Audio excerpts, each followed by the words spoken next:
Welcome to Cheese Make with Roman Dmitri and Monique. It's not weird, you're weird. If you're thinking about getting into 3D printing for practical applications and to solve real-world problems, this video is for you. Additionally, if you do have a 3D printer already and you're struggling, that's okay.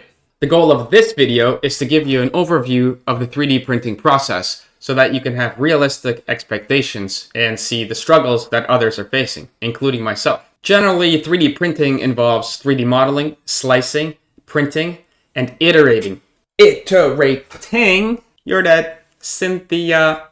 Today, I'll walk you through a specific example of printing the 3D console for my 1998 Audi A4 Quattro. The cup holder was sticky, frail, and essentially unusable. It was also the wrong size for my Tim Hortons coffee cups. After putting up with this for a year and being unable to find viable replacement options on Amazon, it occurred to me that I could print my own and replace it with a better one. I did a bunch of research and eventually got a Neptune 2 3D printer, as well as some PLA filament. I took some measurements and came up with this design. Then I printed a prototype. Note that the cup holder is almost hollow. I did this to save print time. I then went to remove the stock cup holder from my car, and by the time I was finished, it looked something like this. It had completely disintegrated like a chocolate Easter bunny. This made sense because the plastic was over 20 years old and had become brittle due to the UV exposure. There was no point to go to a junkyard to get an OEM part because I assumed all other pieces would experience the same issues. They're older than 20 years and have been exposed to UV. My tiny cup hold project had just snowballed into a massive problem. Dun dun dun. One major concern was that my printer can only print 20 by 20 centimeters, but what you see on the screen is 65 centimeters long. How was I supposed to print that? What started as a 2-day project eventually took 2 months. I could not find schematics on the exact shape and dimensions of the console, so I had to start at the very beginning. I started by measuring and ballparking contours, so I would print something simple like this. Then it got a little more complicated. This specific piece almost took 4 hours to print. And the shape wasn't perfect. I was still experimenting. I went through a lot of coffee and Skittles to figure this out. I kept iterating and iterating and iterating. This piece took over 11 hours to print. It came out looking like this. Although it looked fine, it could have had a little bit more pizzazz. My initial concern was still contour and not style. And by the time I got that first piece right, I realized I had to solve the problem of connecting multiple pieces together to make a bigger part. Some options included glue or screws, but I decided to click the pieces together. Remember folks, gravity is a bitch. The blue that you see is the support structure to prevent the pieces from falling down. This print took 28 hours to complete, and when it was finished, it looked like this. I printed another piece that clicked into the first one, and you can see the support structure in this photo.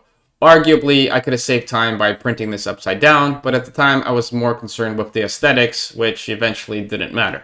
It took me a long time to get the support structure away from the pieces, especially getting into those grooves. I remember it must have been like 2 hours. Once I had them cleaned up, I managed to click them together. I had to use a little force, but there's no way these two pieces were coming apart.